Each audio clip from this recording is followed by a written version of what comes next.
Folks, welcome to Everything Pro Wrestling.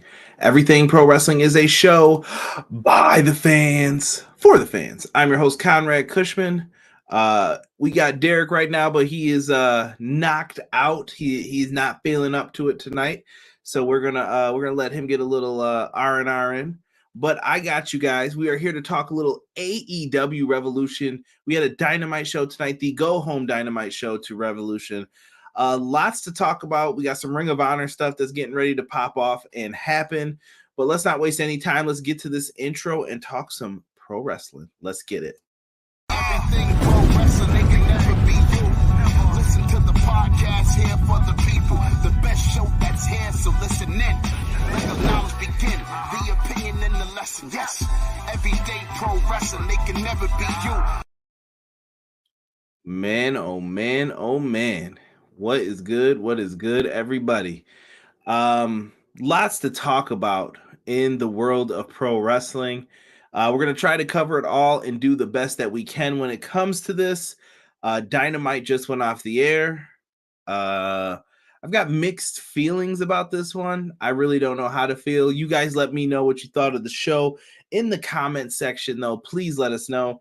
If you see me looking away, I'm trying to do a few things at once here tonight without Derek here is going to be a little bit more difficult. So we're going to do our best. Let's just say that.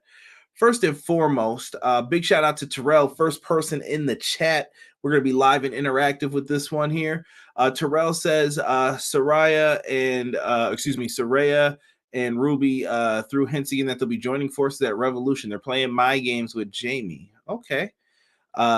Just scream my lungs out for them winning that match. We'll get into that. Oh, dang. Daniel Bryan brought up the Authority. Yeah, he did in his promo tonight. Pro Wrestler Shoot says, yo, what's good, Pro Wrestler Shoot? Make sure you guys subscribe to their channel. They're live every Tuesday during NXT. I choose to watch them over NXT. So if you're not feeling NXT, I would suggest the same. Positively E said, ooh, I'm going to tell my mama you cussing on TBS. What up, E? Matt Lopez says, good evening, all. What is good? He did it because it was a bomb. Matt Lopez says, who the F booked the Tag Team Championship 4-way? The AI on Universal mode? Oh, man. Talk about WWE Universe. In my Bernie Mac voice. Better not tell. Well, Brian is getting fined $100 for cursing. He might. Deanna said, I think they missed the chance at giving Silver and Reynolds to eliminate 10. B-Boy Skyline says, Europe was good, Jay. Eric says, did y'all see Sonya Deville got arrested? Yeah, we saw that. It's her business. I don't know what to say about that. Matt Lopez brings it up. Good point, Matt. He says Ring of Honor is tomorrow. Ring of Honor is back March 2nd, 2023. Honor Club will have it on. It's going to be at 7 p.m. So if you're an Impact fan like myself, you don't really have too much to worry about when it comes to this. They will definitely be there. So make sure you guys, maybe you want to watch both. Maybe you'll have time for both. Should be interesting to see what they're going to end up doing here with the good old brand of Ring of Honor. But I'm glad that it's back. The setup looks pretty cool and clean when it comes to it. So looking forward to seeing what they do here for us with that. Let's see here. Brian getting personal mention in MJF's fiance. Yes. Hello, Ghost Stars. What is good?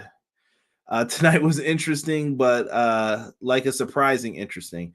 BJ, I might have you open up more on that one. And if somebody wants to, and if I've known you and I can trust you a lot, I will open up the invites if somebody wants to talk on this one.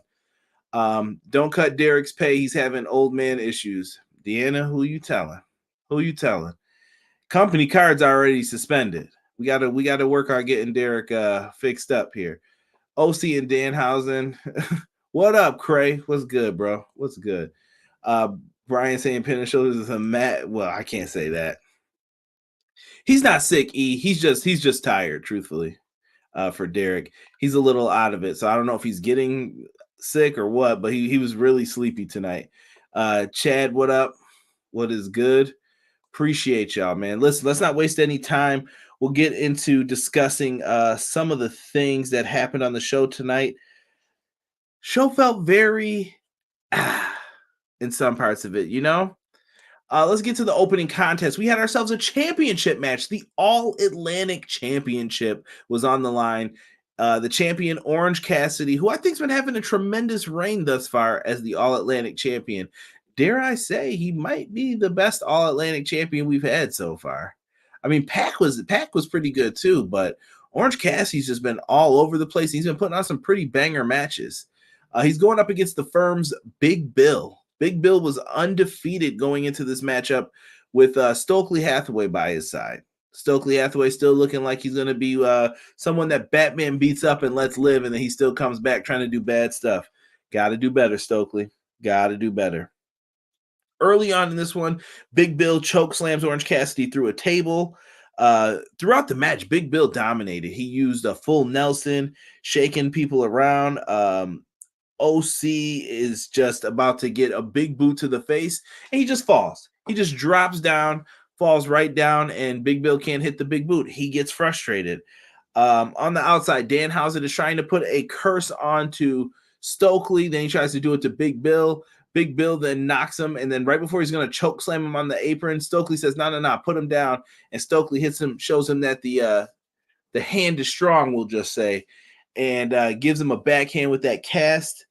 This leads to Orange Cassidy being able to take advantage. He hits not one, not two, but 3 orange punches, and the last one being from off the top rope on Big Bill. They kept Big Bill pretty strong here as well, I thought, depending on how you feel about who he lost to, but I was okay with it. Orange Cassidy gets the win.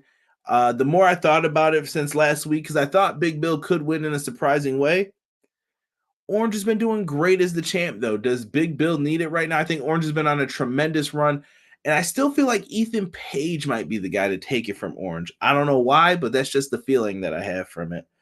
That's how I feel. Let's see here with everybody. Ace, what's good, bro?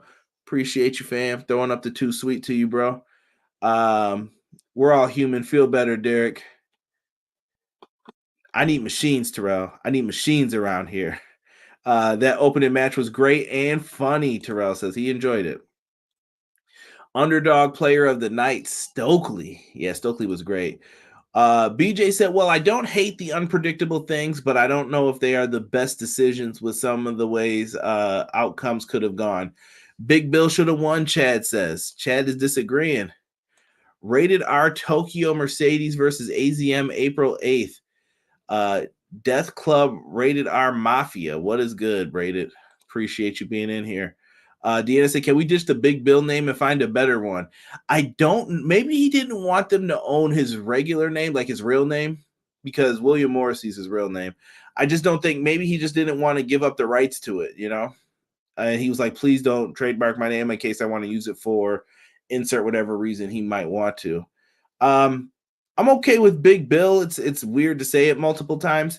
W. Morrissey was pretty good. I wish they could call him like Big Dub or something like that. That would be pretty sweet. But I feel like someone owns the trademark to that name too. So lots of issues with that name. They're going to have to find something that works. Or just call him Morrissey. I think that would work too.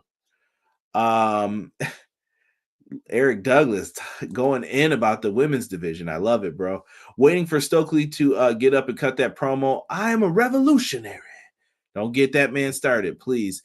A said the orange punch from the top rope was fantastic. Chad says, what happened to Brody Lee Son? He hasn't been on the show for a while. We really haven't seen him since the 10 stuff, but I know once he's back in the school and stuff, I don't know if his mom brings him around as much. So, and the Dark Order's been pretty much dismantled at this point. There's only 3 people left in Hangman. So I don't know if he's needed at this point for some of these. And Hangman's in a blood feud right now, so that might be tough. Craig said, I feel, Derek. I had to call off work tonight to regroup, get some rest, D. True that to Derek. Afterwards, we got a bloody Moxley promo. I missed part of it, so I really don't have too much to say. This show was you either got promos or after match shenanigans for a lot of it. And it felt like it was the effect of it, but it's a go home show. What else are you going to expect? But Moxley cuts a promo after the blood that he shed last week. Okay. The Elite get beat down by the House of Black, and the House of Black come out and they actually take the trios titles with them. More on that later. And we're going to get into some of the predictions and stuff. I'm going to look at all the matches one more time at the end of this. Okay. Next up. Whoa, Rated said Big Bill sucks. Ooh, harsh on my man Big Bill. I'm a fan, man. I like him a lot. Very interested in what he does. Shockingly enough, I think I have most of these matches in the correct order tonight. Next up, we had the Face of the Revolution ladder match. I don't know what happened to Eddie Kingston and Ortiz. If I missed it, someone please tell me. Like I said, I was out for a second during these other things, as you can tell how brief I was with some of them. But Face of the Revolution ladder match, you got to climb up, grab the big Sonic ring, and right now it's always been for the TNT Championship. So you could do something there. But in AEW, I'm going to say this. I feel like these ladder matches are rough. They aren't put together as well as WWE ladder matches, but Rob said it best. They feel formulaic at times too, though. Like, it's WWE's feels like the spots, you know what you're going to see in it. And with AEW's, it's like, how do I want to put this? Theirs is just kind of all over the place, and it's like chaos without the spots being planned out well enough. You're doing moves and stuff, and people are clipping ladders and things like that. It's like, ooh, did you guys practice this, or do you need more room, or what's up with this? So I definitely think they need to make sure they focus on here's what to do if this situation happens in these matches, because there were a couple where you're like, you could have did something different there. But Powerhouse Hobbs is over in his hometown of California. He's in the match. We also had Sammy Guevara, Eddie Kingston, AR Fox, Komander, and we were having some debate about this. Chat, tell me, is Komander signed to AEW, or is he alone from, I thought it was AAA was where he was actually from, or is he signed to AEW? If you know, let me know. Ortiz was in this, and we also have Konosuke Takeshita. So interesting, all in all, with what happens with this. Komander did a big dive out to the floor.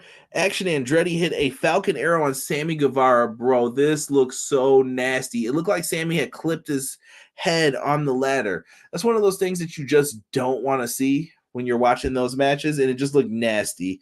So Sammy rolls out of the way immediately after that. Action Andretti's knee got stuck in the ladder too, so that didn't look good for him either. Komander hit a shooting star press on AR Fox, who was on a ladder. Some of these ladders look like they had no give either. Like you were hoping they broke, and then I'm like, wow, they didn't break. It was just him hitting a nasty move, and then down they go. So Komander is eventually out with AR Fox on the floor. We get a video game, but my favorite spot of the night was the Blue Thunder Bomb on Komander by Takeshita off of the rope. Whoa. Absolutely insane that they hit that. Daniel Garcia comes out to interfere in the match to help his fellow JAS member in this. Sammy Guevara, he's trying to help him make sure he can get up there, but they get stopped by Takeshita. Knees for everybody. They were eating him. Daniel Garcia hit a rock bottom, by the way, when he came out. I just looked at it, I was like, whoa, where did that come from? Takeshita battles them. Eventually, he's about to climb, and he is very close to winning. But then who gets in the ring? Powerhouse. And Powerhouse Hobbs bulldozes into this ladder. This man is so massive, bro. This ladder was mangled by the end of it. Like 3 of the legs would not be able to sit down afterwards. Takeshita's out. Don Callis was watching him perform in this one. He's not able to get the win again, but another impressive performance. Hobbs climbs. The referees have to hold it down. Taz alluded to him going to get another ladder, but this is what I was talking about. Like, you have to prepare for things like this in the ladder match. If the ladder's not ready, go get another one. But maybe Hobbs is thinking, I got to hit my spot. Y'all going to hold this ladder down. And I like that he was still at least cocky enough to tell the ref, get in here and hold this. And all the referees had to hold it down because he's a big dude too. He goes up, he grabs the ring, and they help him hold down the ladder. He's standing on top of this thing, and then he slowly climbs down. Powerhouse Hobbs is able to win. He is the face of the Revolution. I thought they went with the right guy in this one. Immediately after the match, we get a face-off. Hobbs and Joe are staring at each other as he's coming up the ramp. Joe then sees Wardlow as he gets up, and then they're ready to beef. Hobbs just grabs a chair and sits down and starts laughing at him. Got ourselves a big TNT Championship match at Revolution, I tell you. Let me see here. We got some great comments in here. Deanna said House of Black taking the belts was well done. Chad said Conrad, maybe Derek needs some of them steak, egg, and cheese bagels to make him feel better. Just saying. You know, Chad, he might need one of those. Little hollandaise sauce on it as well. The Giant Cheerio match, Deanna says. B-Boy Skyline said, I think Eddie might be part of ROH. Chad said, I miss Eddie Kingston too. Conrad was watching The Masked Singer. Yo, people are going in. I don't think Eddie wanted to be. Yeah, Eddie Kingston made it known. It sounds like he has a problem with someone in management that's not Tony Khan, but I don't know who that is.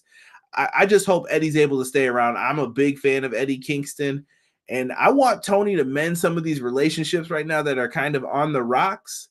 I'm not saying he has to do it for every single person, but with some of these, I'm like, yo, we gotta get these guys back, man. What's going down? Eddie Kingston's like, nah, I'm not doing no flips off of a ladder. Eddie was smart, took his boy and dipped. Matt Lopez says he is not signed as of yet with Komander. I also feel like this would have been the time for Andretti to win. Interesting. For the TNT title, I don't know if I would have had Andretti win. My favorites in this one were Powerhouse Hobbs and Takeshita. They were the two that I was like, yeah, you could have either one of these guys win this. You could have went with a surprising choice too. I felt like Kingston was like my third that you could have done. But once he started talking that stuff on Twitter about it, I was like, yeah, he's not even climbing this. He ain't doing this. Takeshita gets all my roses. I love the guy. For real. Terrell said, I noticed that also with Sammy. I was very worried there. Shout out to the rest for holding the ladder for Hobbs, looking out for his safety. That is true. I think everyone was happy it wasn't Sammy. Sammy had some heat in this match. Callie was not feeling Guevara at all. For one time for Derek, the Spanish God. Yeah, Wardlow trying to steal the spotlight. It's Hobbs' time. Listen, Wardlow's just coming back for what's his, but I hear you. I think that when Joe won the title, I predicted Hobbs was going to win. The moment they added Joe into the match, I was like, yo, why did they do this? It felt very weird. I thought Hobbs was going to be the TNT champion for a little bit here. Someone said Action Andretti is overrated. I like him a lot. I don't know. I saw him on Dark when he had first competed against QT. I thought he was really good. Eric says, Ricky Spanish. We haven't gotten there yet, Eric. You guys are jumping ahead. Stick with me for a second. I got you. We'll get there. We will get there. The best friends are backstage with Danhausen and Orange. Orange is just supporting what happened after the match. Cassidy will end up having to take Chuck and Trent's spot with Danhausen in the Battle Royal, it is announced. Okay. All right. So they're going to be entering in there. Next up, we have Chris Jericho versus Peter Avalon. Pretty Peter Avalon. Listen, Peter Avalon, I'm digging the haircut. I like it. I think he stands out more. For some reason, I thought Peter Avalon could have picked up the victory here. I don't know why. I thought maybe we would get some shenanigans and see him pull out this one to get the win. But Chris Jericho came out. He did his thing. He's a wily vet in there. He hits the code breaker. Peter Avalon goes flying, and I love that he didn't kick out of this. It shows where he stands on the card. The dude wrestles on Dark most of the time. No slight on him, but Jericho would beat him pretty easily, you would assume. Code breaker 1, 2, 3. I like it because now it makes the code breaker more threatening when Jericho does hit it. Maybe the guy doesn't kick out. Much respect to that. I was hoping for a lion tamer, but I'll take this at all costs, right? Going into it afterwards, we get Ricky Starks. I'm going to do it one time for Derek and Jocelyn. That's it.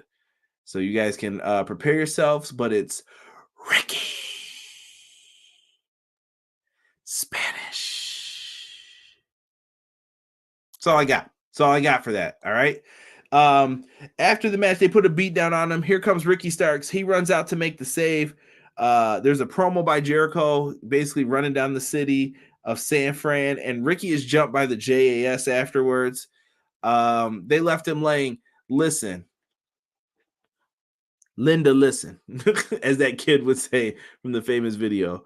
We cannot have this feud continue. I'm done. I'm done with this. I think you let Ricky get the win. Jericho moves on. Ricky Starks moves on. If that's what we're going to do, that's what we're going to do. Because I just don't want Ricky tied down in this feud. That's just how I feel about it, at least at this point. You did it wrong. Spanish. Listen, there's a reason. That's not my shtick. That's not my gimmick. I'm the Big Show guy, though. Well, that's me. That's what I do. That's Derek's job. All right. I can't do it as well as him. So show me some love. Give me some pity points here tonight, y'all. I love the chat. Daniel Garcia did the rock bottom twice this evening on Dynamite. Who's he think he is, right? Shout out to that Buffalo kid, Daniel Garcia. Yeah, I really want this to work out with Ricky. Like, I want him to get the dub here. I don't know what's going to happen, though, leading up into this. It's okay, though. We're going to keep it moving. Hangman Page then cuts a promo. He's on a farm, it looks like, on the outside, and he's inside of like a shed or a work area, and he cuts a promo on Jon Moxley saying that this is going to be a hard-hitting Texas death. And that's all they keep saying. They're not saying Texas death match. I don't know why. Maybe it's an inside joke between them since that was said the first time, but they're going to have themselves a match, and it sounds like it's going to be a pretty bloody affair if you guys know AEW. I'm here for it. Let's see what you got. Let's see what you do.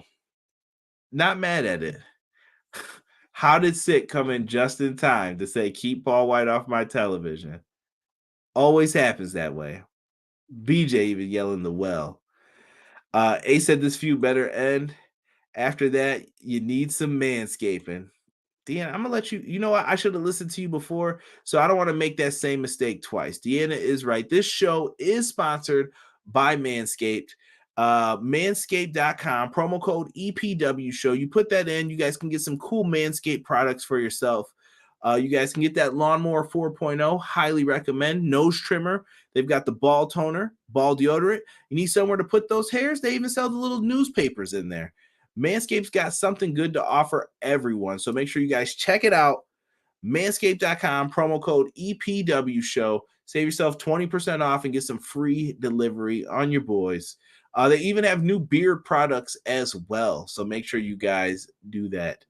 Also, we have a promo code here for PowerSlam Wrestling Network, powerslam.tv in the description below. Same promo code EPW show. Put that in, you get 1 free month of independent wrestling on your boy. So make sure you guys put that in. Let's see it. Matt Lopez coming in. Let me see here. Yo, AEW Twitter dropped a 19-second promo of Lexi, Eddie Kingston. What happened in the ladder match? He responded, I quit AEW. What? Matt Lopez said, is telling us he said he quit AEW, but what is tomorrow? Holy smokes. Thank you, Deanna. I'm in shock right now. BJ said he sent me a message. I am fearful right now of it. Okay, listen, we're going to pull BJ into this real quick, see if he has his phone set up. We're going to add him into this because what the hell? So he quit AEW, but Deanna brings up a good point. What about ROH? That was just mentioned as, is this an option for us here? I don't know. They got me worried here. I'm feeling a little questionable about this. What do you guys think of this, man? I don't know, man. Ooh, come on, Eddie. But Eddie Kingston in Ring of Honor, I think, would be a good thing, too. Eddie Kingston wouldn't be bad there. Who knows? Rob says Eddie has a fear of success, in my opinion. Ace said Paul White over Jeff Jarrett. I think to each their own, man. It's just going to depend on where each person wants to land. B-Boy says he's calling it now Kingston to ROH. ROH. Are they actually going to have separate Ring of Honor rosters? Matt Lopez, I might need you to be my correspondent if I have some questions for ROH, because I don't have Honor Club. I don't know if I can afford it right now at this point. I got a lot of money issues right now. Show some love to the podcast if you guys can. Put some money in that PayPal. Don't do all those YouTube donations. They take a portion of the funds. Hit that PayPal up and just say, for you, brother, for you. Yeah, I don't know. I don't know what to do with this. Like, are they going to split the roster? Is it going to be a hard split, or are they going to let people go back and forth? Because I figure they don't want Claudio and Yuta not to be on Dynamite. But if you do that, you know what I mean? Like, you're muddying the waters a little bit too. I don't know. We'll talk about that. We all know Eddie is his own worst enemy. That's been the storyline too, Deanna. That is the truth. He's going back to Impact, probably, Terrell said, or maybe he's going to NXT or Main Event. He damn sure ain't going to WWE. I think he felt disrespected by them.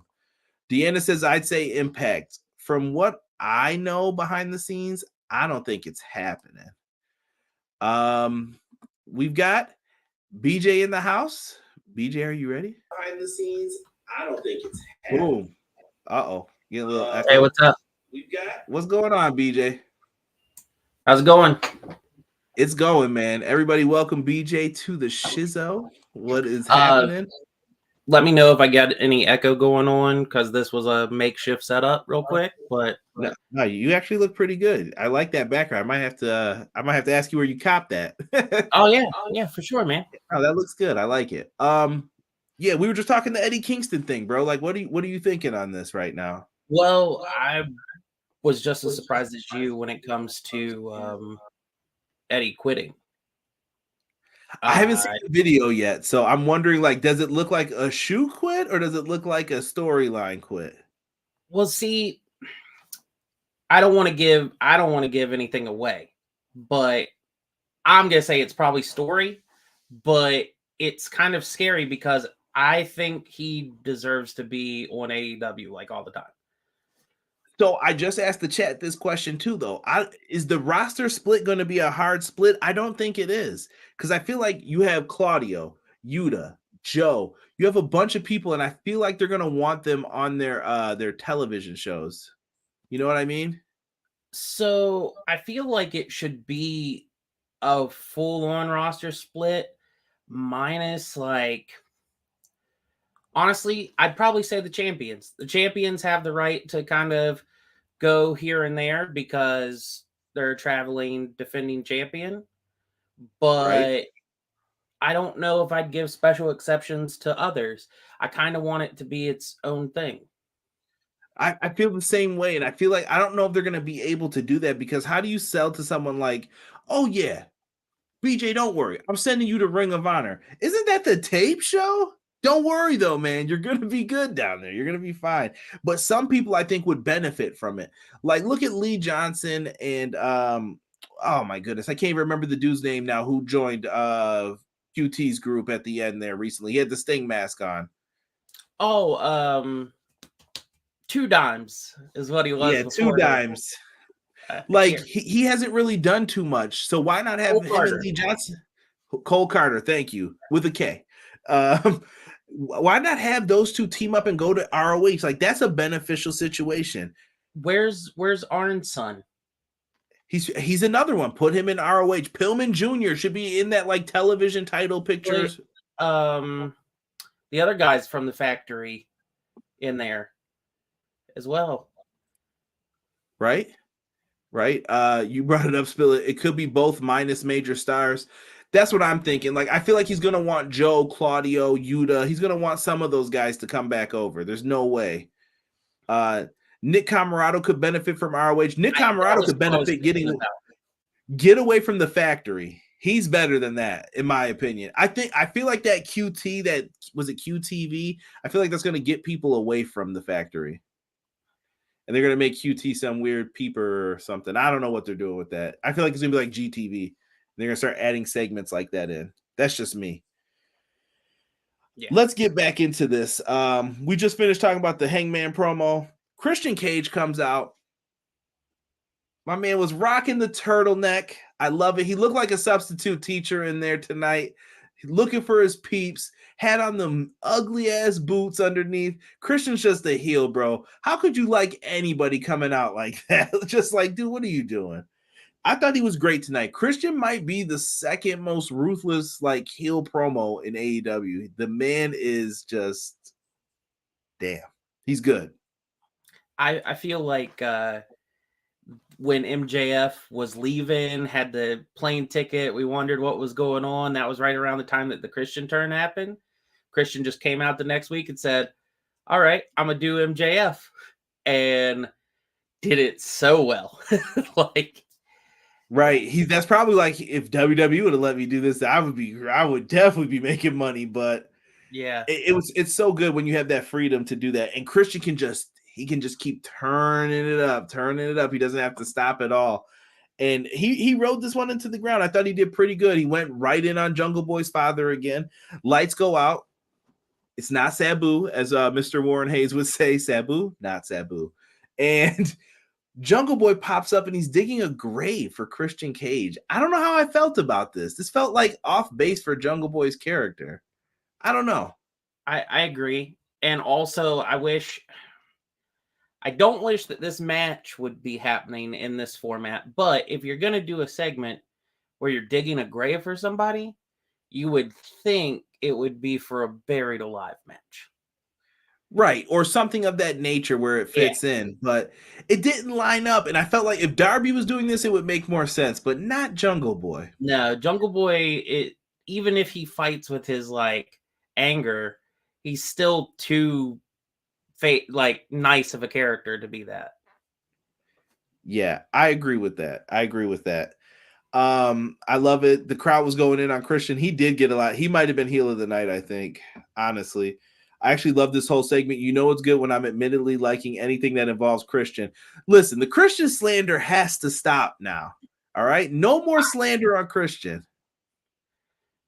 Christian Cage, man, he's like I liked Christian before, but man, when he went on his own in TNA and got the NWA title, that was it. I was like, yeah, okay. Like I'm a fan of Christian like through and through. So you know why Christian's been victimized his whole career? I'm going to say this. We're going to get in a little TNA for a second.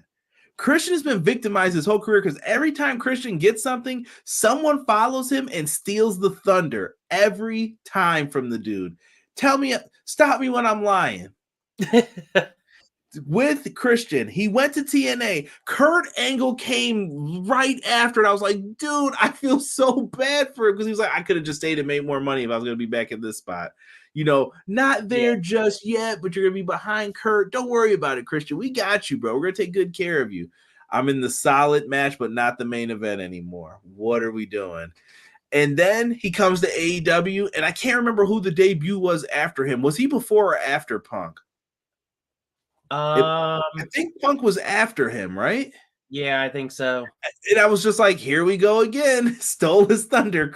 Christian had that huge build-up too, and then I think people were kind of like, what? I thought it was someone bigger. And I was just like, come on, dog. I don't know. I always feel for Christian. Christian gets some love from me. Terrell says maybe they could do Christian right and have him and Saraya join forces, maybe and recruit Kurt Angle and a few other WWE people to reform the main event mafia. No, we don't. No main event mafia. Out of all the things that TNA have like good stuff for, the main event mafia is not one of them. The best thing about the main event mafia was Booker T calling his own match as he's in the ring. I don't know. I was a big fan of Scott Steiner in it too as the ring announcer. Scott Steiner cut one of the best promos I've ever seen live in Buffalo. Told the story a million times. I'm watching it. I'm at like a baseball show or whatever at the local team's park. Buffalo Bisons, go support him. He's out there. He's showing his muscles. He's like, who wants to get in the ring and rub oil on the largest arms in the world?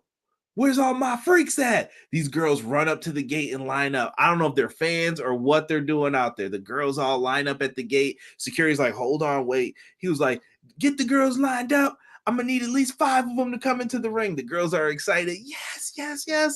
And then he's like, largest arms in the world.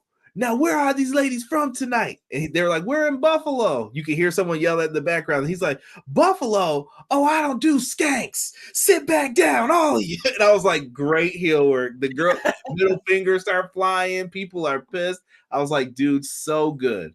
So good, bro. Love Scott Steiner. And then I met him the next day, and he was the nicest dude in the world. Like, so chill, so cool. Love it. That's awesome. Christian said Jungle Boy has no edge. He showed some tonight. Jungle Boy needs to do something evil to break up the good boy game. Where's Luchasaurus? Is he hurt?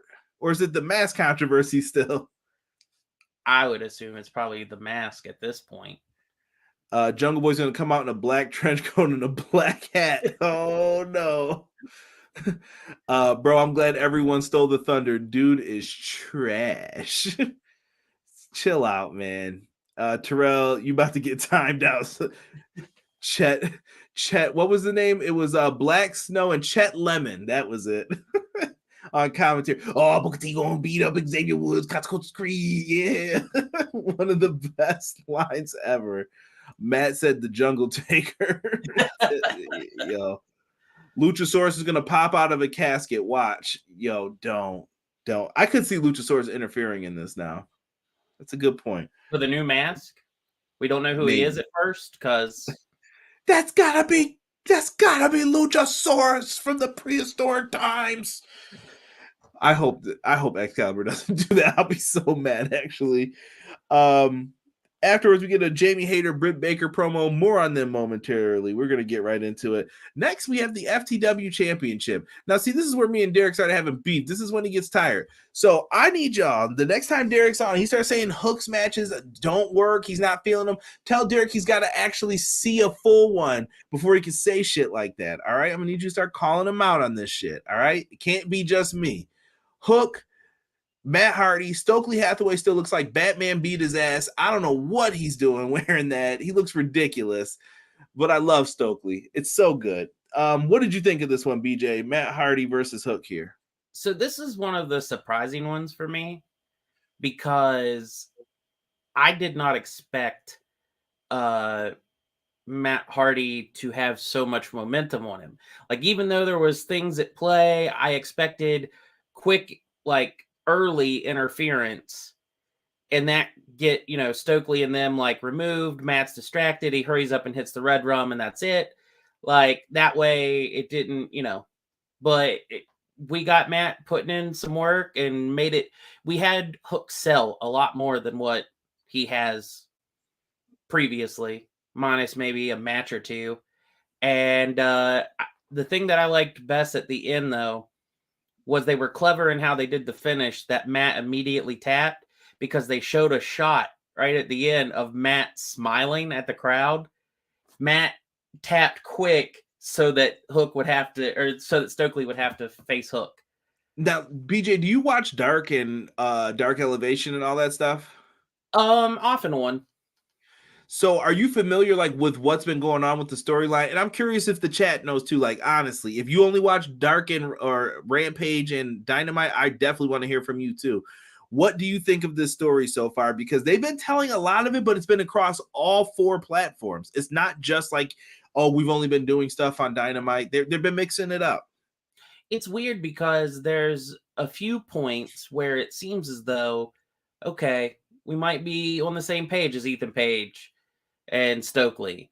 And then every so often there's just like a little thing where it's like, yeah, we're not really though. And so they're just teetering it and you don't know for sure. So I don't know how you separate them or make them be more of a unit when you've got that back and forth like that. And I'm not saying that's a bad thing maybe structure for a story, but entertainment wise, it's been pretty good because some matches, yeah, they just work well together. Some matches, it's like, yeah, we're here, but like we really don't want to be, but we can't let them know that. So, if for those who don't know, and I'm seeing people talk about it, and I'm not seeing anybody say like that they hate it or anything like that yet. So, Ethan Page and Matt Hardy wrote this storyline.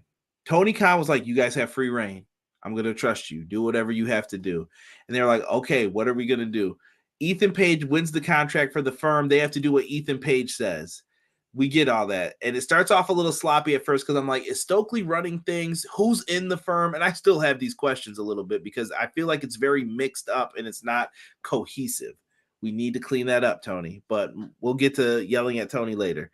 The idea here is that Matt Hardy and Isaiah, and technically it's supposed to be his partner as well, Mark Quinn, are all stuck under the contract with them. But so Isaiah Cassidy's the rebellious young one, but Matt Hardy's like, no, listen to him, man. We're going to do what he says. But it's been all winking and nodding. Like BJ said, if they face some jabrones, it's like, okay, we won. Yay. You know, and they're just looking like, yeah, we're kind of happy, but we're not. And it's all tongue in cheek. So peep what they're doing with this. Matt Hardy and Ethan Page are going to have a blow-off match eventually. How does he get his freedom back? Should be interesting. So that's what they want you to watch. And to me, it could happen on Rampage. It could happen on Dark. It could happen on Dynamite. Yeah. Things to look out for this. This thing could bust wide open. Ethan Page stands on his own. I agree. And I still think Ethan Page might be the guy to win the All-Atlantic title. I know that everybody thought Big Bill might be able to do it tonight, but the more I thought about it, I'm like, nah, I still think it's Ethan Page's. That range Isaiah got moaning over, yo, I don't even know what to say to that. That's just filth right there. Like, I don't know what he's doing. But I'm enjoying this. This has been pretty good. House of Black cuts a promo with the trios titles. BJ, I'm interested to hear some thoughts about the House of Black and the moves they made tonight with them. I'm kind of worried. I'm not gonna lie, and you'll hear more when we get into the predictions, I guess, real quick. But so I didn't feel from their promo later on that, later on in the night, I didn't feel the same way I felt last week, where I proposed in the chat that maybe they were messengers for like Punk. Mm-hmm. Did not give off that vibe this time. So, okay, that theory is out the window for me. It didn't seem as in-depth of a promo as they would normally give. So that kind of made me feel a little like, man, are the Elite really going to go over them? The House of Black needs this. Every feud that they ever get in, it either gets drawn out and basically is a stalemate by the end of it, or they lose. And they should not be. They should have never. They should just keep rising. And so I'm going to say something that might be a little out of character for me, from what you know of me and everything. There has not been any point in AEW that I have been less involved with an Elite storyline. Like, I don't care. Not necessarily about this match. I care about the match, but I don't care that they're the trios champs. I should be not focused on like them just, oh yeah, they're there and they're winning. Like, Buck should be in a tag. Kenny should be doing singles. I'm more invested with them both that way. The trio stuff, I get why they're there. I get why they're the Elite, but yeah. When someone gives me a theory and they ruin it for me, I usually credit them. Like Rob ruined Dolph Ziggler for me. He just told me, like, why do we care about this guy? He always loses. And from that point forward, I'm like, I see it. He's right. Like, this dude sucks. And every time I watch him, like, he always loses. He lets you down. Why would you get behind him? And there was a night where BJ came into the chat and said, I'm sick of the Elite and their friend storyline. And anytime it's like brought up now, someone's like, look, the Buck sneakers were in the locker room behind him when he cut the promo. I'm like, I don't care. Be friends or don't. It's been 4 years. I'm over it. Friends wrestling. No lies told right there. Shout out to Trell who joined us in the chat. Appreciate you, Trell. Don't forget, guys, hit that like button, comment, subscribe if you are enjoying. And if not, just hit it for BJ then for me. We would appreciate that. Yeah, Matt Lopez. We got people still coming and saying Eddie Kingston just quit AEW. I love it. I love that people are getting into this. Dolph puts people over and makes them look good. The problem is you can make people look as good as you want, but if I don't care about you, like that Ali match, I did not care that just happened on Monday. I'm like, okay, cool. Yeah. Let Ali do something else. It's bad because I think people are learning from him, but I don't think it matters to the fans. Like, I'm just like, eh. Well, so much for Eddie being world champion prediction. It still could happen. You don't know. I'm currently working on turning you against Gargano. It's working. I love Johnny Gargano. He's not good as the funny man, and that's what they have. He's not funny. The way was bad, I thought. Me too. The minute that the way started, I was like, that was about the point I had like stopped watching NXT, just keeping up with what was going on because I was watching AEW. And when the way stuff started, I was like, oh man, I'm like glad I'm not watching every week because this is rough. That was like the black and gold decline starting for me. Like, oh, this isn't as good as it used to be. Yeah. But that was when they got forced to go 2 hours and they were trying to force them to change how they were. Terrell says, wait, I know who could sign Eddie, the New York Jets. I think he's a Giants fan, man. If I'm betting money, I think Eddie's a Giants fan. Nah, man. Eddie as a coach will probably help him, but I don't know for that. The Elite better not ruin the Trios titles. Depends on your definition of ruin. If they retain. We'll see. We'll talk. We're going to get into that here. Let's finish this up real quick. We got Toni Storm versus Rijo tonight. Rijo is supposedly the rating slayer according to the IWC. Anytime she shows up, the ratings go up is the strange trend that always happens. So it makes you wonder, is it something that people are tuning out for, or are they just coming back for real, or Rijo has the perfect timing to come back when things are up? I thought this was a fun matchup here for what they did. And once again, every time you count Rijo out, she gets the dub. She won tonight. Defeated Toni Storm. I was really into this one. Yeah. Rijo is one of those that was part of the surprising, interesting. Like, it was like, okay, where have you been? All right, you're back. And also, like, I have nothing against Rijo's character, but I don't get it. Like, I get it with Shida. Like, I get like her character. I get like the hype. I get why people like her. I can feel like certain characters where I get it. Like, I even get it with Sky Blue. But anytime it's Rijo, I'm like, I feel like she's the Joshi underdog. That's what I feel from it, at least. Like, she's the underdog because of her size, her stature, and she always has to do the extra mile to get the win. But I'm gonna argue against that with you because the Joshi underdog is Yuka. I like Yuka as well. I'm a big fan. Me too. But she gives the personality. If we've got her and Rijo in a match, it's Yuka all day, and Yuka's gonna work for the win. Rijo's gonna feel like she's on top. So, like, I don't know.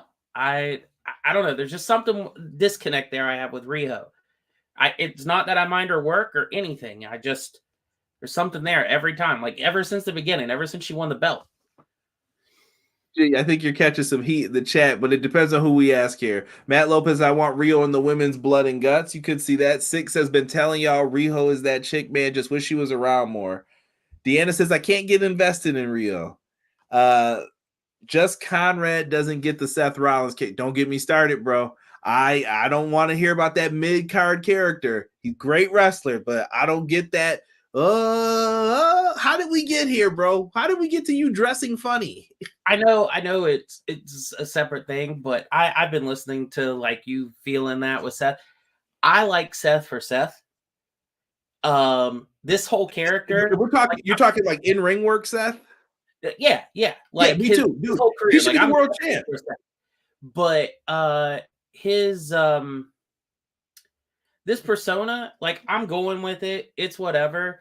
I think at this point, he is saying, okay, well, he admitted in an interview he's not the guy right now. Roman is.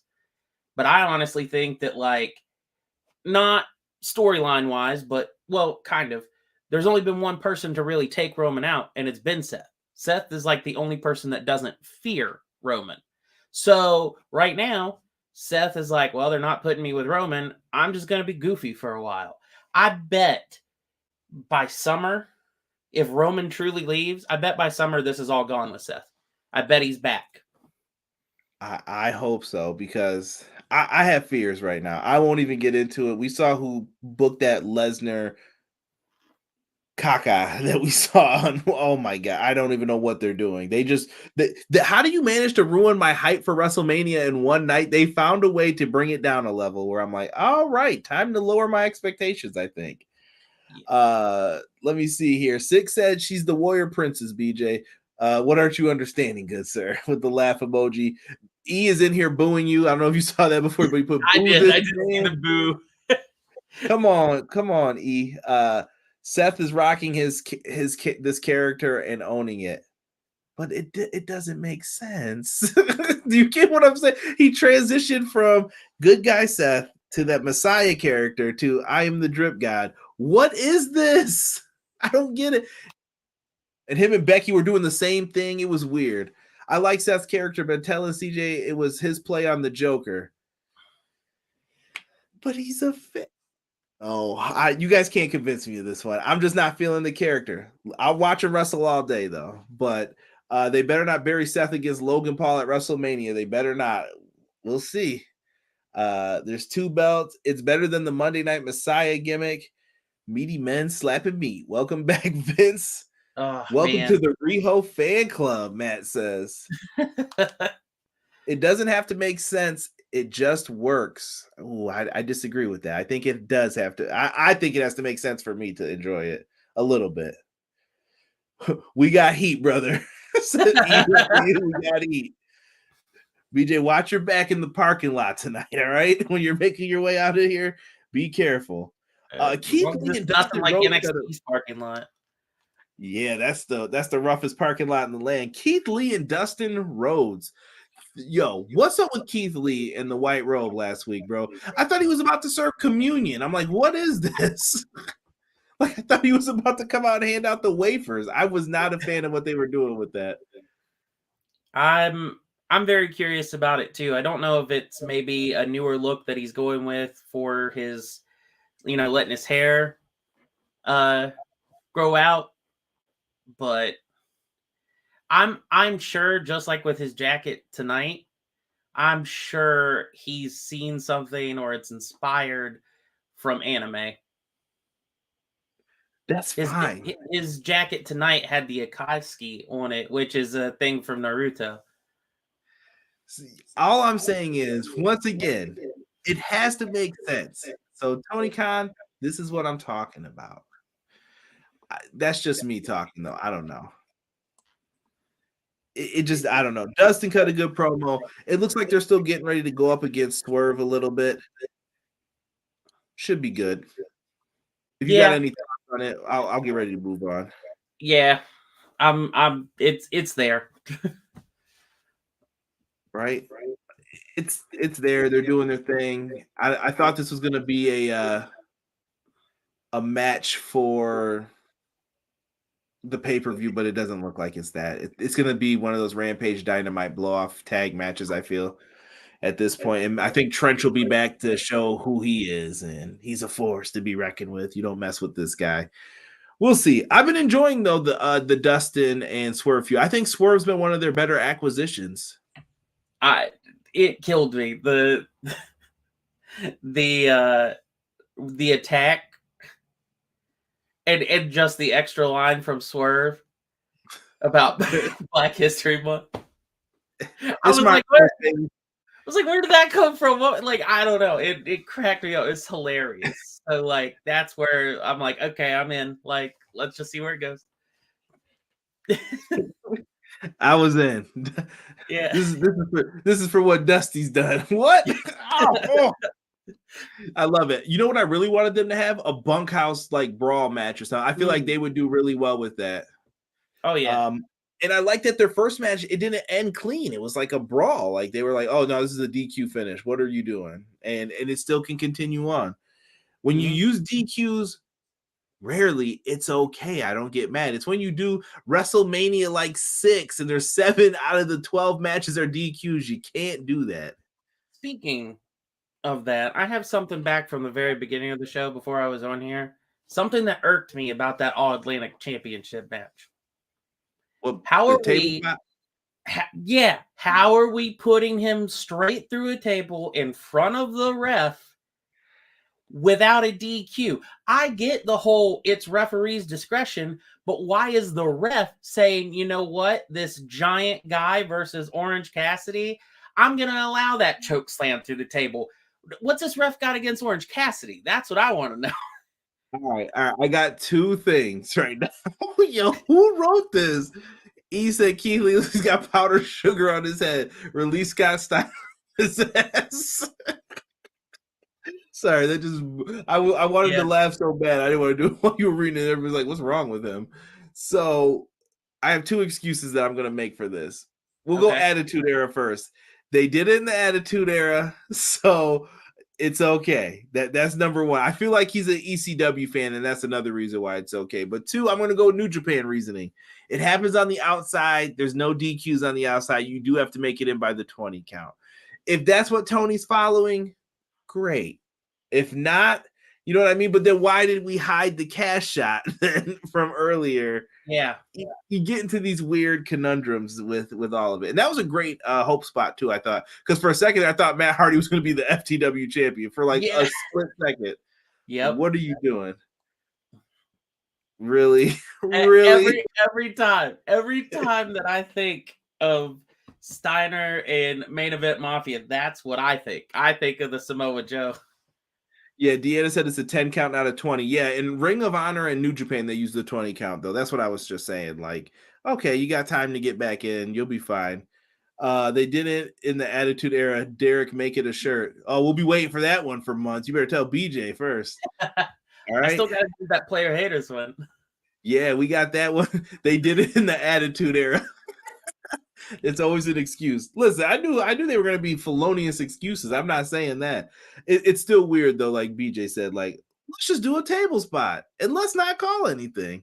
Yeah. But that goes into a lot of the officiating problems. And I'm not going to hit this one too hard because I was not the biggest fan of this Battle Royal. Tony Khan, I got to talk to you, bro. Player, I'm going to be on your call tomorrow. I will be on the media call. And dog, what was this? You advertised the Casino Battle Royal, and then I was like, yo, this is like Royal Rumble tag teams. What is this? Yeah. Did you prefer this format or did you hate it compared to what the Casino? I prefer the Casino. Me too. It just didn't work for me for this. It felt like we had less teams. I feel like, Jesse knows I usually will argue with him about things like this, but I think Jesse might be right about this trios tag titles thing. They're not doing a good job of separating it. I feel like one division hurts the other one. Like, oh, you could be in the tag division, but you're over in the trios division, so I can't use you over here. Where's the Bucks to help out with the quality of this? You know what I mean? You could have added more teams to boost this up, but we didn't get that. So I don't know. How are you feeling about this whole tag division lately? It used to be my favorite division. I used to say this is the best tag division in the world, and I still think it is when the pieces are all working together. Yeah, it's really weird because it feels like the major highlights of the tag division were the lowlights at the start. So like that's good. That's good that we're like bringing up people and making them big deals, but what about the people that you've been making a big deal who are just not a factor in any way? Explain. Go ahead. Get into it. So like I know the Lucha Bros just came from the trios division back to the tag, but when they came out, I didn't think they were going to win. I didn't think they were going to that 4-way. Not at all. Same with Roosh and Preston Vance. But I think that they've been formable teams like against each other and in all their matches. but they could have been made a bigger deal than what they actually are. Like, it seems like their stories are going, but they're not being elevated. And so it's not necessarily filler, because if you're a fan of it, you'll watch it. Like, I'm a fan to see what they're doing with Preston Vance and Roosh and stuff. And I think Roosh has improved a lot in the last few weeks from what I kind of felt about him in ROH. But they've done nothing towards the actual tag division. So why are they here? They're just extras. Also, they're like doing a semi-heel turn with some of the members of the Blackpool Combat Club, but you don't know, is Danielson still in the Blackpool? Like, there's too many questions that I'm asking that I'm like, I'm not aware of what's going on.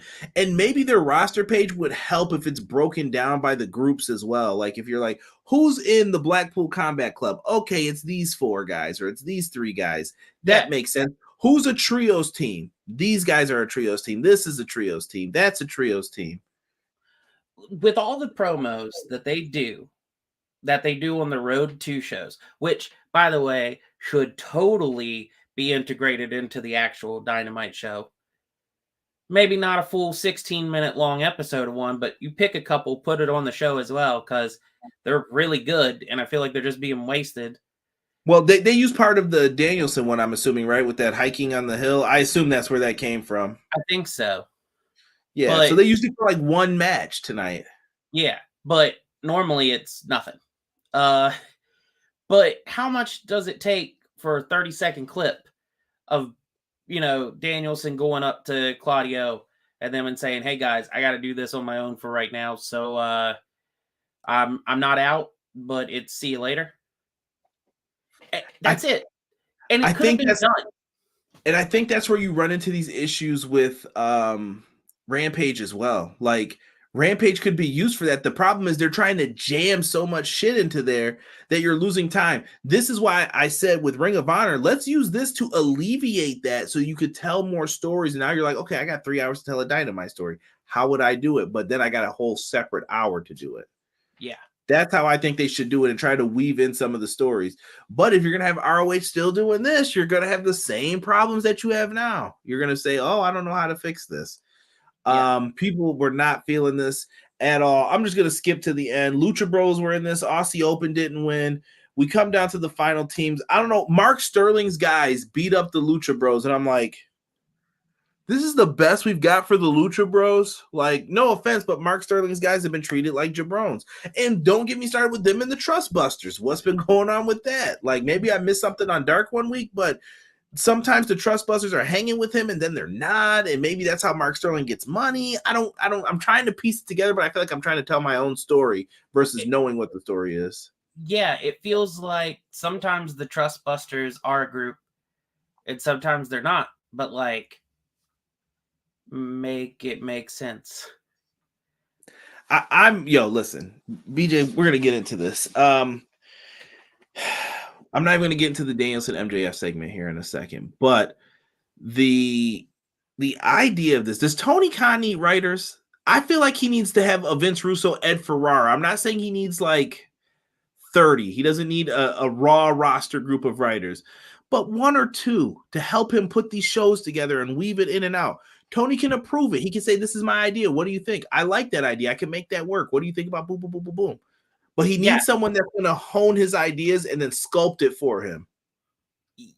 Absolutely. So this is going to sound kind of odd to piece like 2 different factors together to where we are now, but it felt like the first 2.5 years of AEW, we had some like solid long-term stories and some directions.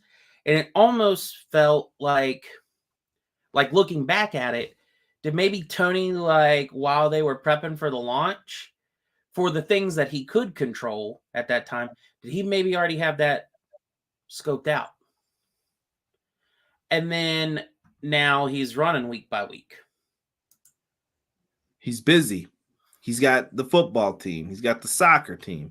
He's got Ring of Honor. He's got this. He can't do it all. He's burning the candle at both ends, and it's going to finally hit the fan one day. Yeah. So the other part of it is, So if that is the case, if he's caught up, being someone who has this, it feels like it's ADD booking. And I don't mean that as in like attention deficit, like I can't formulate something, because he is. But like these little 30-second things, these little attention to details, they'll slip through the crack. It just will. I'm not thinking about it because I've got 900 things I'm doing, and he definitely does even outside of wrestling. So yeah, if he just had like I don't even want to call it like a full-on writer. He needs a detail guy. Huh? He needs a detail guy. I think you're saying like a continuity manager. Okay. We'll call it that. He's just basically there to say, okay, yeah, we can make all this happen.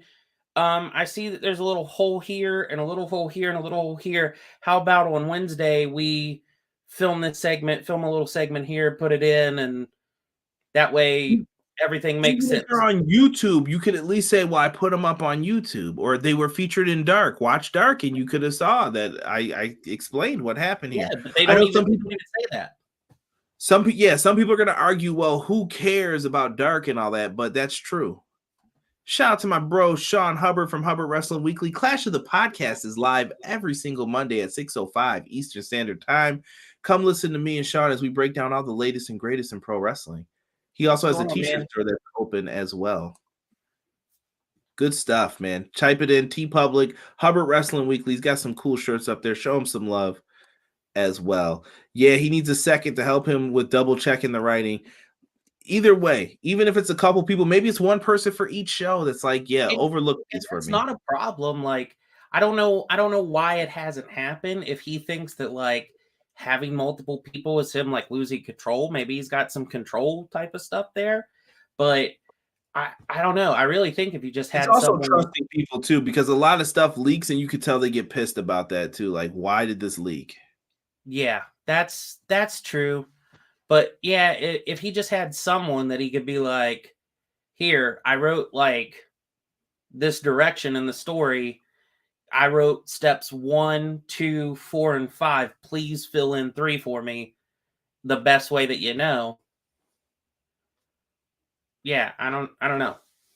Seems like a simple solution, but still hasn't happened. He just has to get there to do it. Yeah. Dynamite. We end the show with MJF and Bryan Danielson. MJF doesn't talk in this. Bryan Danielson basically comes out and pours out his heart talking about the authority. I would have brought up the detached retina instead of that, but sure, be my guest. He talked about he overcame the authority. People are getting behind him, and I love that they cut the mic, and Bryan Danielson said, you're going to get your bleeping head kicked in, and very well done. Impactful segment. I'm looking forward to this match. MJF's lip had a little like bump or bruise on it. You could tell too from Danielson clocking him last week. This feels like a blood feud. Iron Man matches are not everyone's favorite. I get it, but I think this one's going to show you a lot of things on both sides and how good these guys are.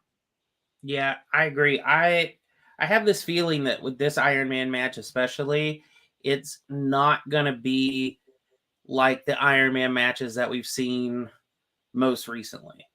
I'm not necessarily going to say it's going to go exactly the way of the Ruthless Aggression era, where you did have multiple falls in it instead of it battling just to get the one pin. But I think we're going to have some innovative spots, whether they're finishes or non-finishes or whatever. I think we're going to have like, it's going to be a rally to see who can get the one up, not just who can get one. Chat, I'm going to ask you guys to throw up your ratings for this. BJ, what did you think of tonight's show? Like, I don't know if we're doing this out of 10, a grade, something. Like, what did you think overall of tonight's Dynamite? So I've been a little weird with Dynamites, and it seems like how some people's opinions have gone on them, but this one might level it out, because 2 weeks ago, I actually thought it was really good, where a lot of people were like, man, it's kind of boring. And last week's I thought was a little bit more flat, where people liked it. But this week, I think I could give it a solid 7 out of 10. Really?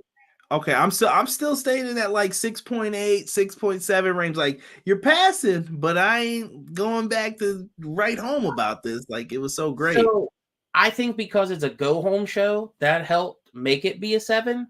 But at the same time, your go-home show should not have been a 7.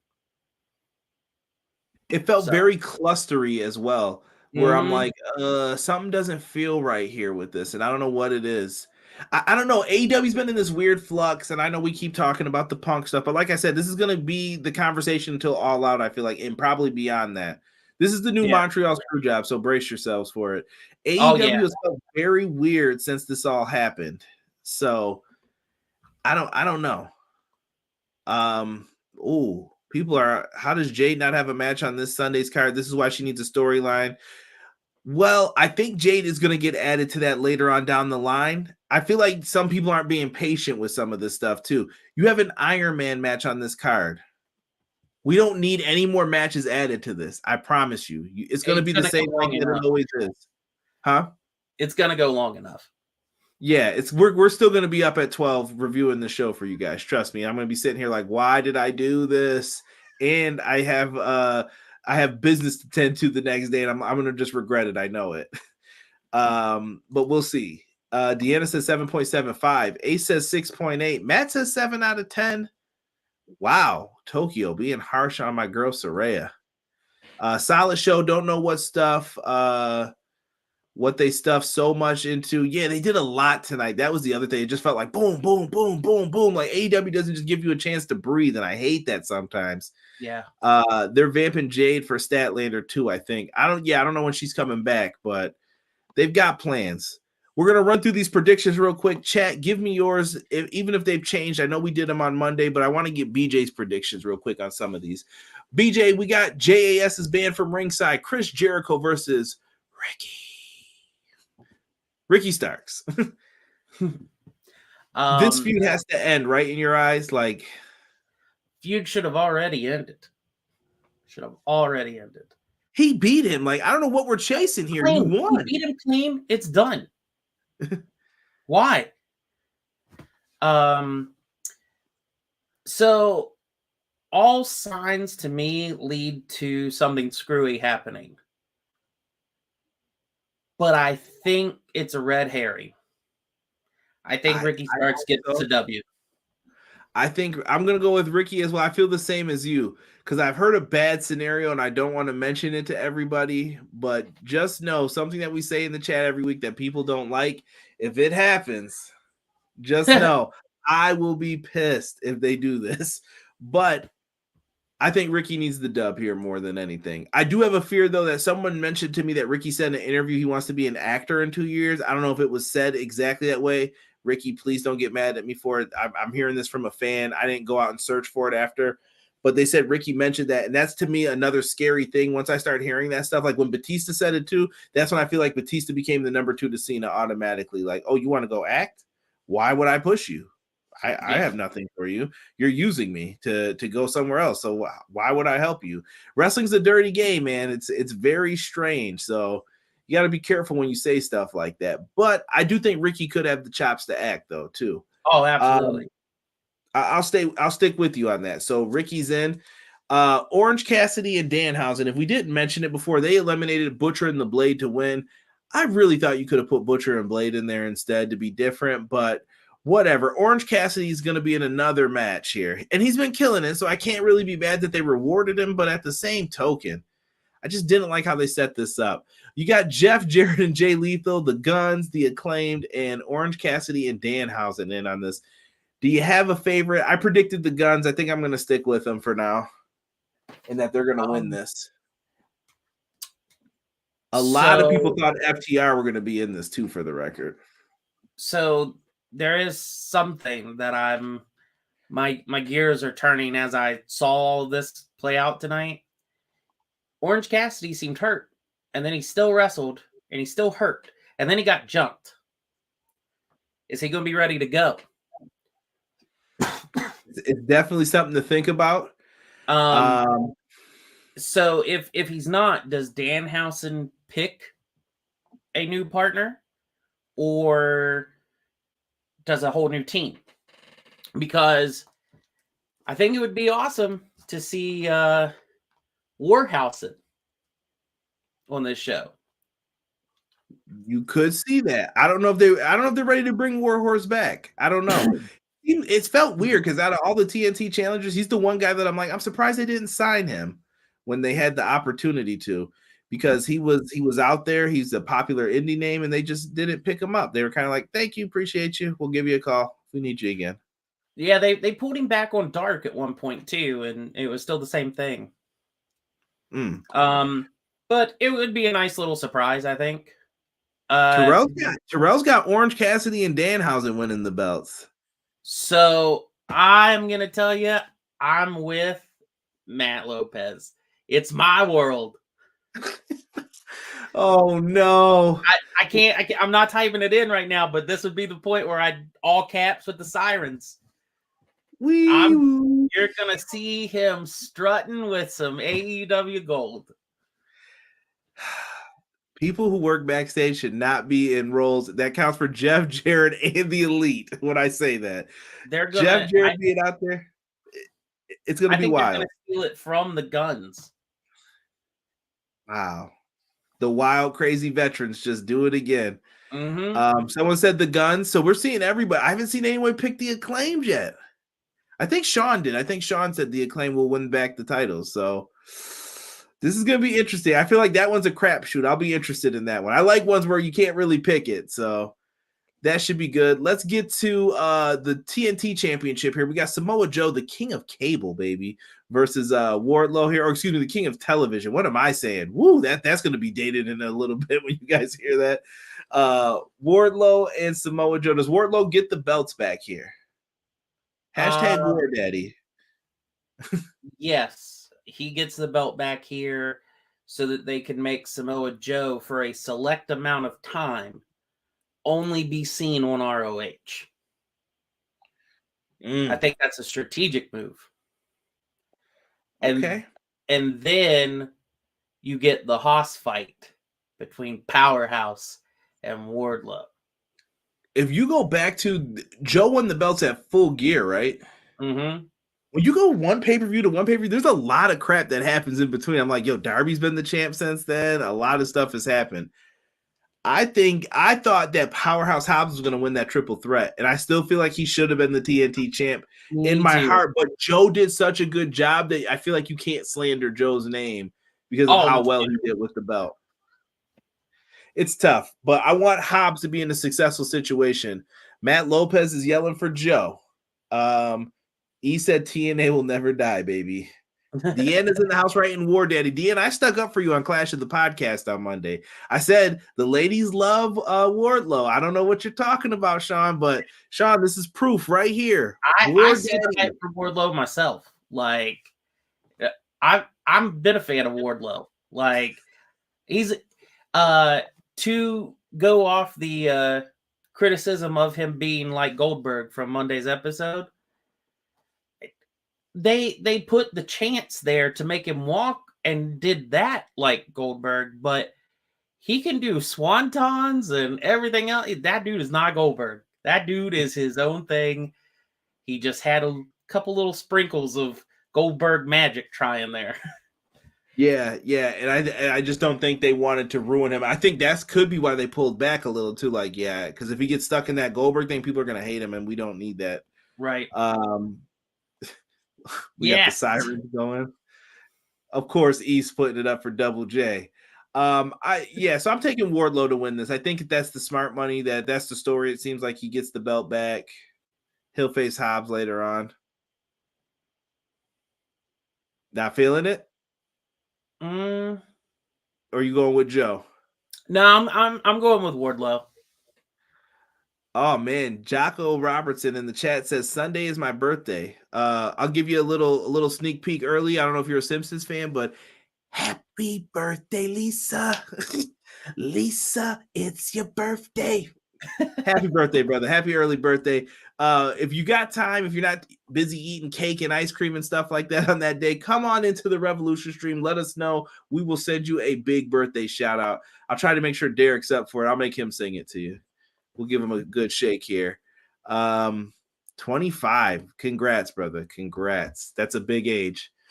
Okay, we'll move forward here. Here's the triple threat match. I don't know what to say about this. The Elite, House of Black.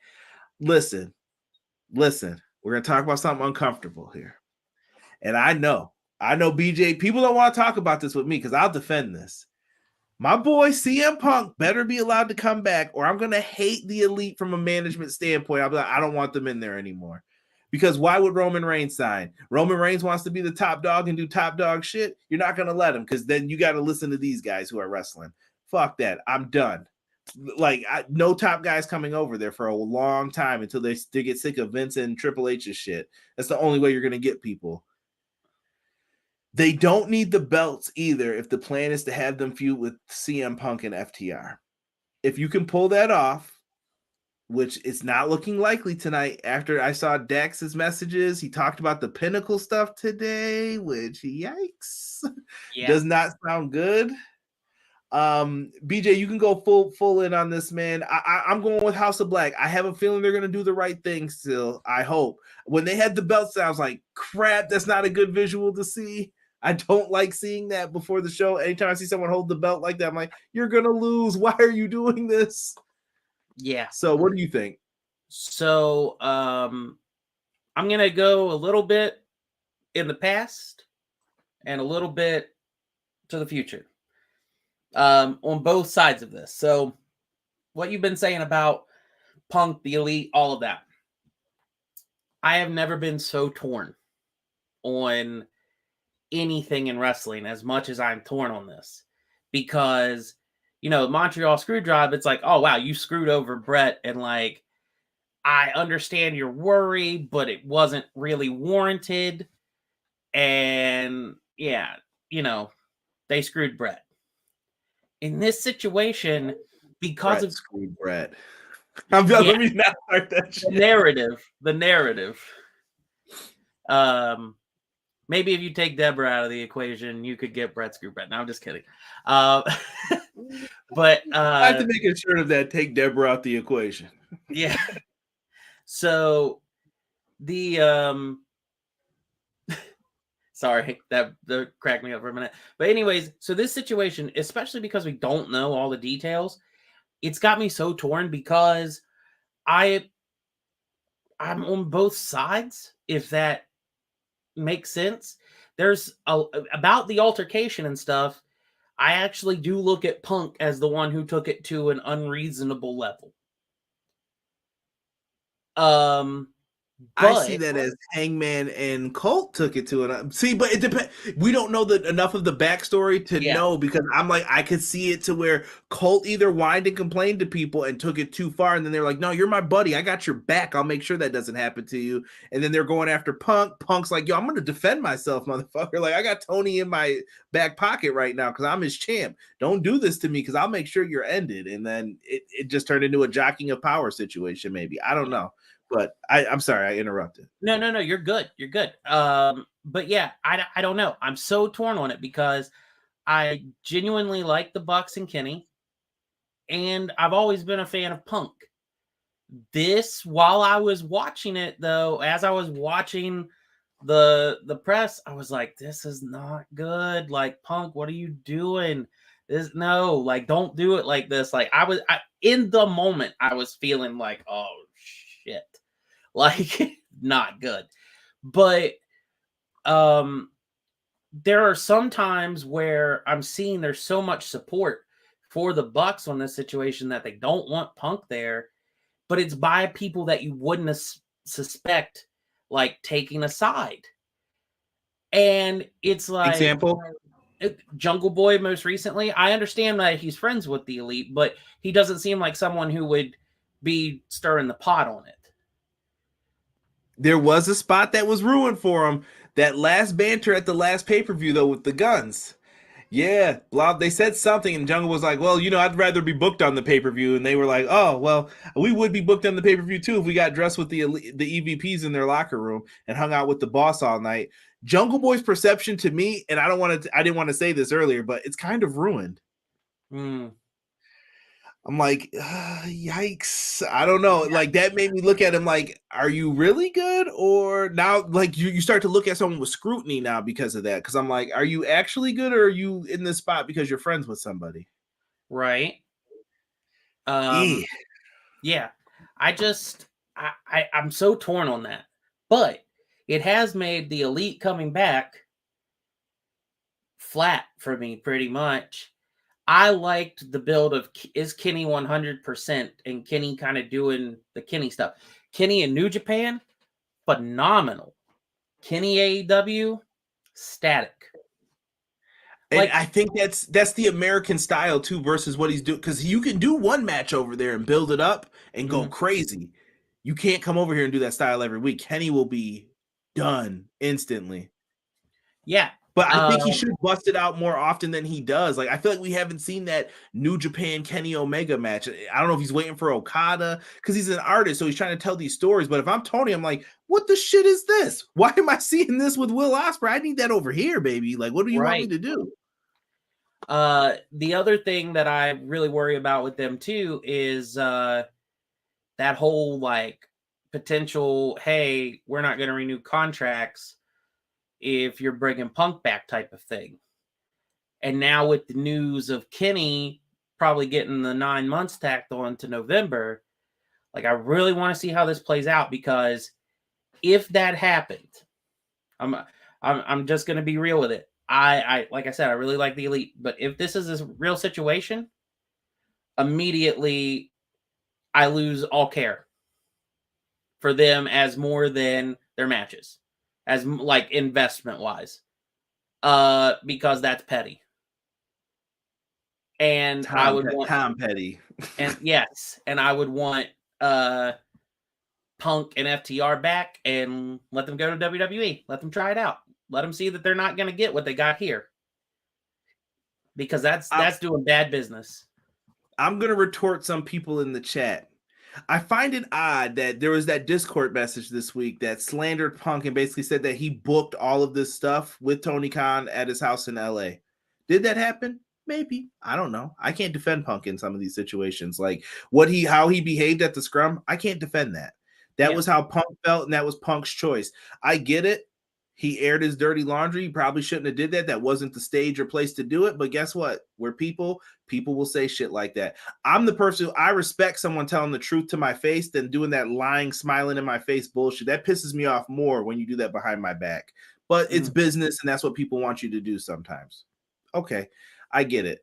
There was also no punishment for Hangman Page. I have not seen anybody. Hangman Page threw the rock at the window. Like, I think of this like a little kid situation. He threw the rock and nobody's saying anything to him. He's just walking around like, yeah, I'm facing Jon Moxley and I'm doing this. And I'm like, this guy started all this shit. This is who this is about. Like, and then you got Colt. What happened to this? Oh, Colt Cabana's going to be back on TV. I ain't seen Colt on shit. I ain't seen him on Ring of Honor. Where is this dude? He's not even on Dark. Yeah. We're wasting time, I feel like, with a lot of this. And that Jericho thing made me think like it was a shot at Punk. And now everybody seems to be reeling it back. Like, maybe we do need this guy. Maybe he can help us. But it depends on what everybody thinks. I'm going to get to some comments here. But Terrell, CM Punk never said anything about all these kids that you mentioned here. Ricky likes CM Punk. A lot of the other cats like Powerhouse Hobbs. A lot of people came to his defense. FTR, Britt Baker, Jade. A lot of people brought up, yo, CM Punk's not a bad dude. The problem is when everybody's assuming when he said kids, that's what he meant. But now the MJF stories are coming out. I'm starting to think MJF might be a beef. That might be why CM Punk said that shit. Like, yeah, I don't want to work with him. He's not understanding how he could have helped 4 other guys, and he's thinking about helping himself. So why would I help him? And he keeps threatening you with WWE. Screw him then. Let him go. Let him go over there to see what it's like then. And that's what Punk's probably thinking. Yeah. Who knows? But the situation is neither here nor there. I don't think anything's going to come of this until Double or Nothing are all out. That's me once again. Just like I think the video game, if you're asking for a prediction, it's going to be coming out around Double or Nothing. You're not going to release that up against WWE. I see people keep mentioning that it's this date and all that. When you defend yourself, you sound defensive. 100%, bro. Jungle Boy, Punk's Porsche has to be a podcast name soon. We can work that out. We can work that out with me and BJ. Here's the thing. Double or Nothing is arguably the biggest pay-per-view. So what bigger match? And that match doesn't need the trios titles. That's why I'm like, give them to the House of Black. That's my point of all this. Yeah. 6, I think Kenny was the man until he had to take leave. I'm assuming his doctors was telling him he needs to slow down and pick his spots. I think he was just banged up from New Japan and he never got that stuff taken care of. And then it finally took its toll because you ain't wrestling New Japan's little like New Japan doesn't wrestle every week. They put on like big shows and then they expect all these people to come. And here it's like, no, we're hitting town every week. And I don't think Kenny was used to that. And it was like, oh, I'm the champ and I got to do Impact too. And then I got to go do AAA. What am I? I think he just stretched himself and he hurt himself with that. Matt Lopez says the best way we could get Omega from New Japan AEW would be to build Punk in a one-on-one. And I think that's the best thing Punk could do too, is say like, yo, listen, I'll put him over. I don't think the beef is with Omega and Punk, truthfully, either. The more I'm starting to see it, I feel like it's the Bucks versus Punk, and there's an issue because of the fight, because they're the ones who got rocked, honestly. Like, and Kenny seems like, do you believe him when he said on Renee's podcast, like, yo, I'm done with that. Like, it's behind me at this point. Yeah.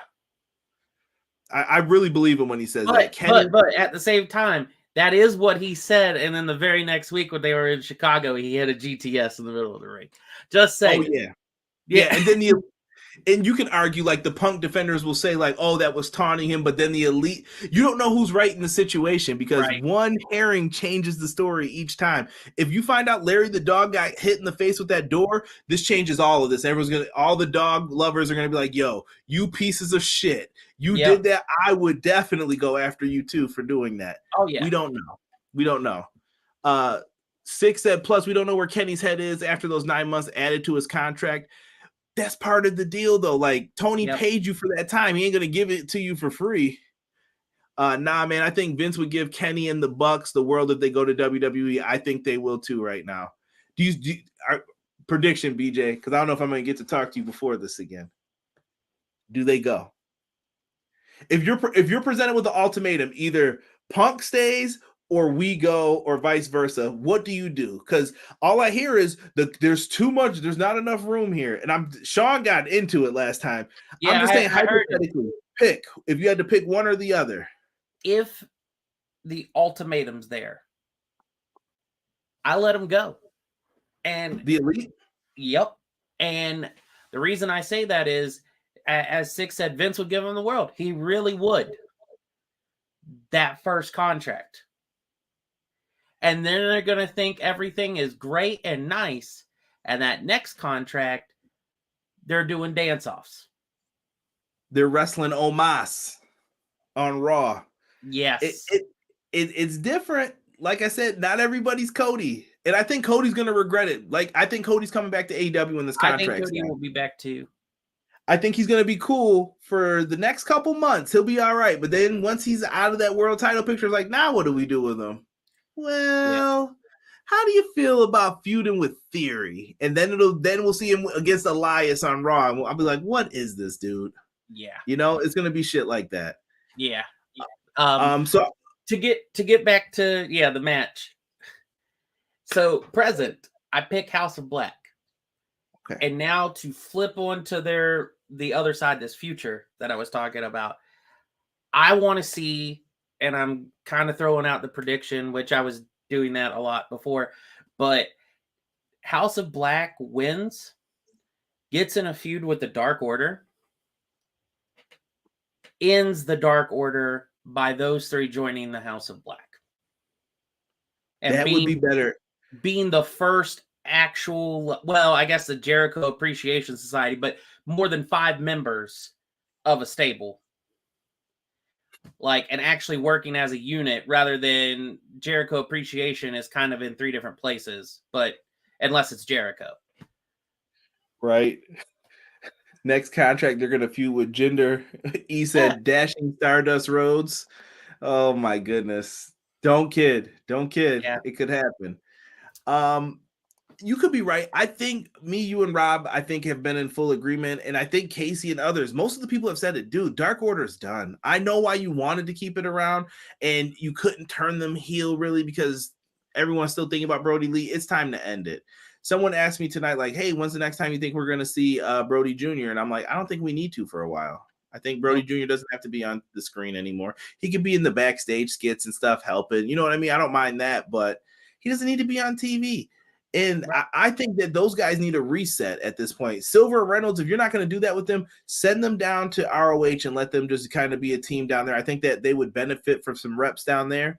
And at the same token, if you look at Evil Uno, maybe he just works for AEW Games and he just focuses on that instead of wrestling. I don't know. Because without Stu Grayson, I don't see a point of Uno hanging around. That's just me.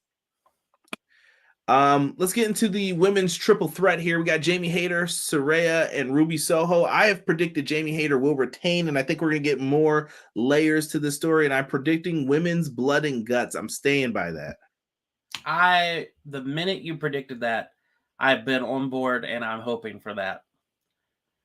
Right? Because that would be great. And oh, it's the chat. Beaver Brothers, really? I'm also drinking the Haterade and saying that Jamie Hayter is going to win. I'm a big fan. And the Haterade is that clothesline, too. If someone's getting met with that shit, that's how I feel. But I could see anybody walking out of this. Is another one tough to call. I've been most invested in the women's division lately. I'm not going to lie. I'm like, okay, I'm interested. It's had like a little bit of a valley in the last couple weeks, but about 3-4 weeks ago, yeah, it was the peak of Dynamite. Like for me, like I'm interested in them doing this OG versus I guess WWE, but really it's just and none of it's been explained. I don't know why they're carrying the spray can and writing L on people. I know it's supposed to be loser. Like I feel like we're painting the picture for ourselves here, but they don't want to say we're the WWE OGs and we make this place better. I feel like it's supposed to be, well, my group's better than your group, so hang with us. Interesting. And Ruby's got the momentum. This might be the one time where people will say Ruby could have been the champ here. This is her opportunity. They could pull it if they want to, but I think there's more intrigue in what's Ruby going to do in the future. Yeah, I agree. Let's get into you got more for that one? No, that was it. Texas Death. Jon Moxley versus Hangman Page, because apparently we don't say match. This is going to be a bloodfest, I feel. That's just what this is going to be. It's going to be a bloodfest. It's the two guys, when they're not the champ, they're always in that upper mid-card feud for somebody, and they're going to finally feud with each other. I've kind of been waiting for this since the beginning of AEW launching. Yeah. I think that this is going to parallel and rival the Lights Out match that Moxley and Kenny had. Same. That's what I predicted this was going to be, but I was wrong. And I think this is where Mox goes on vacation. I think Hangman has to win. Hangman has to win because I think Mox is already challenged for the world title, and I feel like whoever wins this is up next. So, yep, you go back with Hangman again. Not mad at it, just something different here. And it's going to be interesting to see how Hangman hangs with MJF. What's its time? And that's who I'm predicting to win the main event. I've taken Maxwell Jacob Friedman to retain. We have Bryan Danielson 60-minute Iron Man match. First, your thoughts on Iron Man matches. Are you like not a fan, big fan? Did you enjoy Brett and Shawn at WrestleMania 12? It depends on how they're done.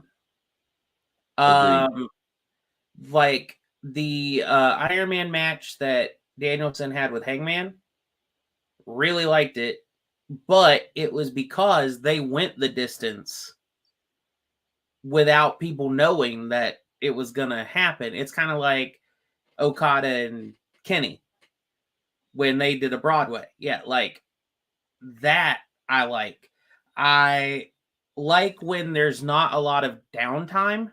Like between Shawn and Brett, there was a lot of time on the floor and stuff. And like, no. Like, if we're getting 60 minutes, like I know you can't be different era too.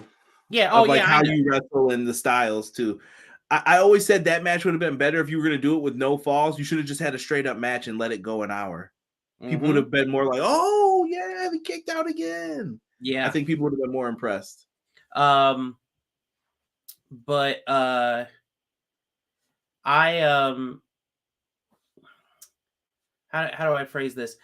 I think this match, like I said, I think it's going to go kind of back to some ruthless aggression era stuff, like what we saw with like the Kurt Angle, Brock Lesnar, the Triple H, and person who WWE's wiped from their history, stuff like that. Like, I think we're gonna get. It's not gonna be we're fighting for one. I think that's the first half. The first half is we fight for one, and then it's now this person, now this person, now this person, and we're fighting for who gets the last one. And I think that's going to be like the most entertaining, but I also think last few seconds, MJF sneaks it out. I feel like he's the guy. You got to run with him for now. And he's called everybody saying that, yeah, you're going to get sick of me as champ. And I'm starting to see people already do it because they're predicting who's next. He just straight threw it all out there. He said, here's what I am. Here's what it's going to be. Here's how you're going to feel.